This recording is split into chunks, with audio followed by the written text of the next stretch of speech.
Israel আর ফিলিস্তিনের মাটিতে সীমাবদ্ধ নেই, খেলা এখন অনেক বড়। আপনি হয়তো ভাবছেন যুদ্ধটা শুধু গাজা বা সীমান্তে হচ্ছে, কিন্তু আসল খেলা চলছে আরব বিশ্বের ভেতরেই, বিশেষ করে ইউনাইটেড আরব এমিরেটস, যেখানে ধীরে ধীরে শক্ত ঘাঁটি তৈরি করছে ইসরায়েল।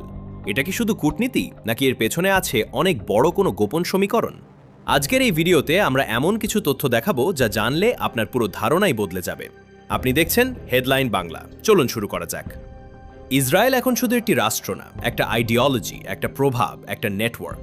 আর সেই নেটওয়ার্ক এখন ছড়িয়ে পড়ছে পুরো আরব বিশ্বে, বিশেষ করে ইউনাইটেড আরব এমিরেটসে, যেখানে ব্যবসা, প্রযুক্তি, নিরাপত্তা সবখানেই ইসরায়েলি সংযোগ ক্রমশ বাড়ছে।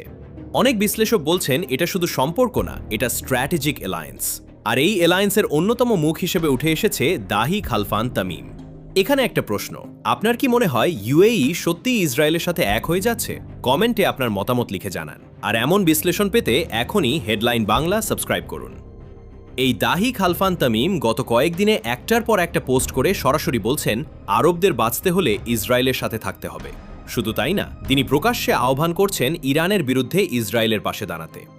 এখানে সবচেয়ে বড় প্রশ্ন, এটা কি তার ব্যক্তিগত মত, নাকি এর পেছনে আছে পুরো ইউএই সরকারের নীরব সমর্থন? কারণ এখনও পর্যন্ত দুবাই বা আবুধাবি কোনো নেতৃত্বই তার বক্তব্যের বিরোধিতা করেনি। আপনি কি মনে করেন এই ধরনের বক্তব্য আসলে সরকারের ইঙ্গিত? ভিডিও ভালো লাগলে একটা লাইক দিয়ে দিন। আরেকটা গুরুত্বপূর্ণ বিষয়, মধ্যপ্রাচ্যের অনেক দেশ যেখানে নীরব, সেখানে ইউএই এখন অনেক বেশি ওপেনলি এগোচ্ছে। বিশ্লেষকদের মতে এর পেছনে বড় কারণ অর্থনীতি। ডলার, ব্যবসা, আন্তর্জাতিক প্রভাব, এই তিনটাই এখন সবচেয়ে বড় ফ্যাক্টর। কিন্তু এর বিপরীতে দাঁড়িয়ে আছে ইরান। ইরান স্পষ্ট জানিয়ে দিয়েছে, যদি ইউএই বা বাহরাইন মার্কিন বাহিনীকে সাহায্য করে তাহলে বড় ধরনের প্রতিক্রিয়া আসবে। এখন বলুন, মিডল ইস্টে বড় যুদ্ধ হলে কে জিতবে বলে মনে হয়? আর ভিডিওটা শেয়ার করুন যাতে সবাই এই তথ্য জানতে পারে। সবচেয়ে গুরুত্বপূর্ণ জায়গা, স্ট্রেইট অফ হরমুজ।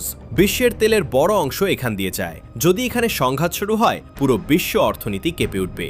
ইরান ইতিমধ্যে ইঙ্গিত দিয়েছে তারা এই অঞ্চলকে কৌশলগতভাবে ব্যবহার করতে প্রস্তুত। অন্যদিকে যুক্তরাষ্ট্র চুপ নেই। ডোনাল্ড ট্রাম্প প্রশাসনের সময় থেকেই এই অঞ্চলে সামরিক উপস্থিতি বাড়ানো হয়েছে। মানে পরিস্থিতি একদম ট্রিগার পয়েন্টে দাঁড়িয়ে আছে।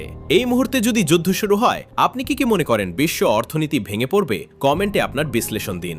শেষ কথা একটাই, মধ্যপ্রাচ্যের এই খেলা শুধু যুদ্ধ না, এটা অর্থনীতি, রাজনীতি আর ক্ষমতার খেলা। বাইরে থেকে যা দেখা যায়, ভেতরের বাস্তবতা তার থেকেও অনেক জটিল। আর এই কারণেই প্রতিদিন নতুন সমীকরণ তৈরি হচ্ছে। আপনি দেখছিলেন হেডলাইন বাংলা। ভিডিওটি যদি তথ্যবহুল মনে হয়, লাইক, কমেন্ট আর শেয়ার করতে ভুলবেন না। আর অবশ্যই সাবস্ক্রাইব করুন, কারণ আমরা নিয়ে আসি এমন সব বিশ্লেষণ যা মেইনস্ট্রিম মিডিয়া আপনাকে দেখায় না। আবার দেখা হবে পরের ভিডিওতে।